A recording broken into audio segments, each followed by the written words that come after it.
Hi and welcome. You're listening to the X22 Report. My name is Dave and this is episode 1327A, and today's date is July 9th, 2017, and the title of the episode is "The Next Economic Crisis Will Crush the Working Class, Jobs Will Be Scarce."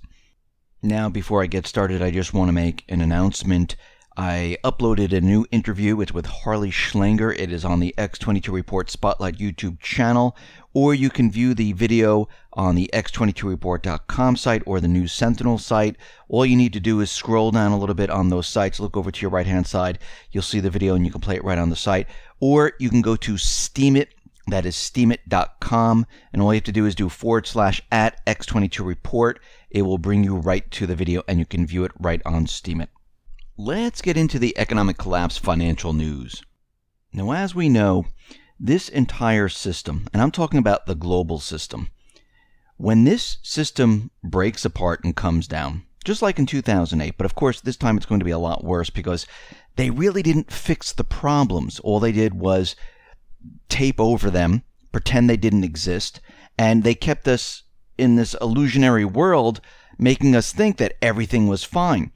But we've been drilling through all the economic data. We've been looking at each sector, and we're noticing that a lot of the things that are occurring right now are very similar to 2008, and a lot of the statistics that we're looking at are much worse prior to 2008 when the entire system came down. Now, we know that this is not just going to be isolated in the United States. We know there's going to be many other countries like Canada, Australia, throughout Europe that are going to get hit. This is going to be a global event. And we can see in Canada, well, things are progressing into a perfect storm type of scenario, especially in the housing market. Now, remember, the United States went through this before. Many other countries have also. And we can see that there is a perfect storm that is brewing in several Canadian housing markets. And there are extreme pricing bubbles, there's over-indebted consumers, a major tightening of mortgage rules, and the prospect of rising rates. All of this put together is a disaster. Now, on the regulatory front, Canada's Office of the Superintendent of Financial Institutions is considering new rules that would require lenders to effectively stress test borrowers. Now, from a practical standpoint, much a move would immediately remove around, say 20% of the average Canadian's home buying power. Now, take that, add the rising of mortgage rates, and the housing prices continually moving up. It's going to be a lot more than just 20%. And that throws those individuals out of the housing market. And by doing this, this is going to create a problem in Canada.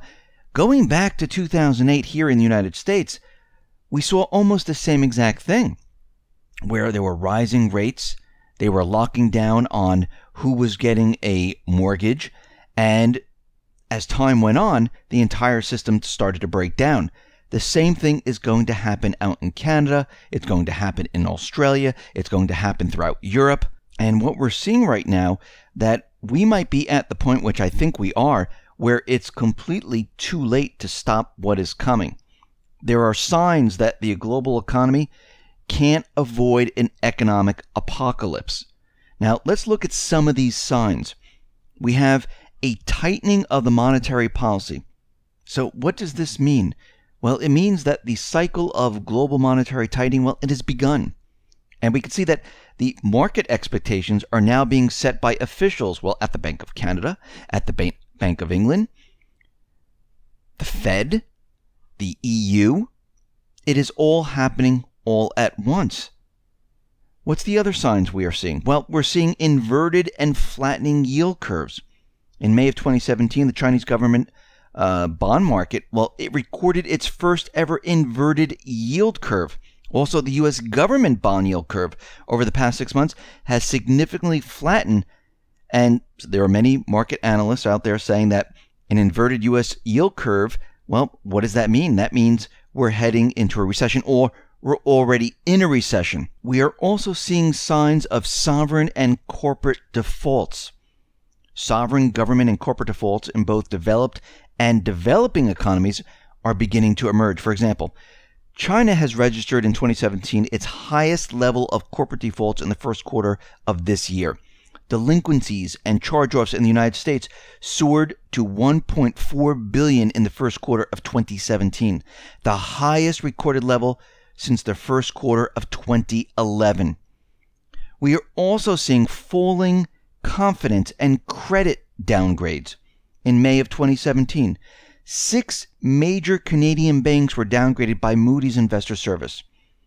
Why? Concerns over the rise over soaring Canadian household debt and housing prices, which leaves the lenders vulnerable to losses. Moody's also downgraded China's sovereign debt in May for the first time since 1989 and has warned of further downgrades if further reforms are not enacted. We're also seeing that S&P has downgraded 23 small to medium Australian financial institutions as the risk of falling property prices increases and potential financial losses start to increase. In June, Moody's downgraded 12 Australian banks, including Australia's 4 major banks. We're also seeing a major credit crisis headed our way, where we know that the credit impulse, which UBS reported on, well, that is in the negative territory. And with the interview that I just did with Jason Burak, he was citing that the credit cycle, well, it is coming to an end. Now, we also have something very interesting happening here. Significant growth in the value of cryptocurrencies. Now, a lot of people look at this and say, what's the big deal about that? Who cares about Bitcoin? Who cares about all of this cryptocurrency? It makes no sense whatsoever. And what does that have to do with the economy anyhow? Well, think about what's been happening right now. In the past 5 months, the cryptocurrency industry, well, they have experienced tremendous growth in market capitalization. Why? Why has it seen such growth? Well, remember, a lot of these investors, they're receiving no interest in the banks whatsoever. Many people are very nervous about the fiat currency, and investors are seeking to escape the formal banking and financial system, and they're looking for a place to put their currency. So they've turned to cryptocurrencies. Now, we can see this out in Japan, where the Japanese businesses and citizens have been pouring billions into Bitcoin. And we need to remember, out in Japan, they have negative interest rates, and people are not sure of the economy. They're trying to escape all the regulations. They're trying to escape the control of the central bank. We also see this in China. We see this in a lot of the emerging markets. And it's starting to grow here in the U.S. Yes, it is quite small right now, but we can see the big players, they are getting into the cryptocurrency for a reason, and we're seeing a lot of the big players starting to do this right now, and that is a sure sign that something is about to change, and change drastically, because what we're seeing is that people are losing faith in the current system. And yes, we are at the beginning stages of this. Not many people know about cryptocurrencies. If you ask them, they might have heard something about it, but they have no clue what it is. And normally what happens in the beginning stages, all the insiders, they get in first. Then it moves down to the next level, and before you know it, the everyday person is trying to get in. But all those people who got in the beginning, they made out very, very well. And all those individuals who waited because they couldn't believe, or they weren't sure, or they didn't know anything about it, they're left out in the dark. It's the same thing with the stock market, the housing market. The insiders realize, and they know from being insiders, that they've reached the bubble, the height of the bubble. They start getting out of the market, getting out of the housing market, and then they're sold off to retail investors, retail speculators who say, hey, this is the perfect time to get in, and that's what I'm going to do. And then all of a sudden, the entire system comes crashing down. All those people are left with losing assets. They lose all their money, but the insiders, they made it out. I remember in the beginning of the internet craze where there were many, many individuals that knew what was happening, and they were buying up as many domain names as they possibly could. They own them. And it could be for a major corporation, it could be for a small business, but they took those names and then they sold them off later on, making millions of dollars because they understood that everyone wanted to have an online presence eventually. Maybe not in the beginning when we had AOL, or if anyone remembers Prodigy, maybe not at that point, but they knew it was coming. So they started to purchase as many of the domain names as possible. The same thing is happening right now. These insiders, these people who know, they realize what is coming, and this is why they're making the move right now. And we're seeing it happen not just here in the United States, but all over the world. Actually, it's happening first all over the world and a little bit here in the United States. Because we're kept in the dark, I say most of the people who are still sleeping, thinking that the dollar is the supreme currency. And that is about to change. Now, when this next economic crisis comes, it is going to be very difficult for many individuals. And the reason why I'm saying this, and this is coming from Wolf Richter, he wrote an article about this, why the next recession will be a doozy for consumers. And when you really think about it, you can understand why this is going to be a problem. Now, remember, when we had other recessions, they recovered. Jobs were created, and the economy got better. But something changed since 2000, and it could be seen in the employment population ratio, which tracks people over 16 years of age who have jobs as defined by the BLS. From 1960 until 2000, the ratio fell during the recessions, but then during the recovery, basically regained all the lost ground plus some, ratcheting up to new records after each recession. Some of this had to do with women entering the workforce in large numbers. Now, the ratio peak in April of 2000 was at 64.7%. A new pattern was developed. As before, the ratio drops before the official recession begins and keeps dropping until after the recession has ended. But when employment recovers, the ratio ticks up only slowly, recovering only a fraction of the ground lost before the next recession hits. This has happened over the last two recessions.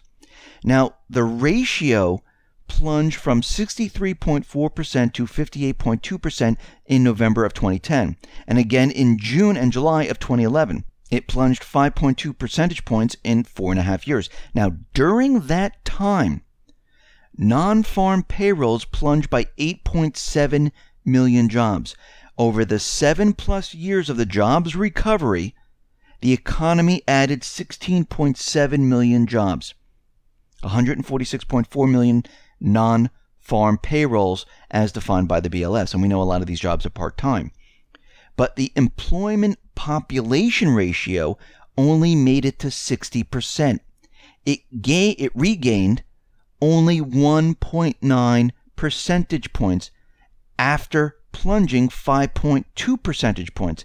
In other words, after 7+ years of this incredible jobs recovery, it has regained less than 1/3 of what it had lost. And now the Fed is preparing for the next recession. What happens during the next recession? Well, one thing we know from the last two recessions, during the next employment downturn, the employment population ratio will get crushed from a much lower base than during the prior recessions. And one thing we know for sure, the next recession will be even tougher on people who want to work. And if these people aren't working, then they're not going out shopping. If they're not going out shopping, that means retail business, online, brick and mortar, doesn't make a difference, will be suffering. Think about what happened after the Great Recession of 2008. You know that labor participation rate? Why is it the lowest we've ever seen it? Because people could not find jobs. It's at something like 62 or 64%. And they're saying, well, these people, they don't want to work. They're falling off. They haven't been on an interview in 4 weeks, so we just don't count them anymore. What do you think is going to happen during the next downturn? This number is going to be a complete disaster. I mean, what's going to be their explanation? There'll be no retail stores left. Food and services, that's continually declining. Where are all these jobs going to come from? Manufacturing? There are no manufacturing jobs here. They're leaving still. So this next downturn is going to be a bigger disaster than what we saw in 2008. And this recovery of jobs, there's going to be none. It's going to be a very, very tough period of time. And this is why we need to be prepared, because when this time hits, it's not like, oh, the recession came, it's now 2 or 3 months, let me go get another job. You're not going to find that retail part-time job. You're not going to find that food service job. There's going to be double the amount of people that are out of work. Corporations, because the stock market and the tax receipt revenues coming into the corporations, they're really non-existent. Everything that you see in the stock market, that's an illusion. That's going to come down and crash completely. And even if they keep it propped up, companies, they still won't be able to survive.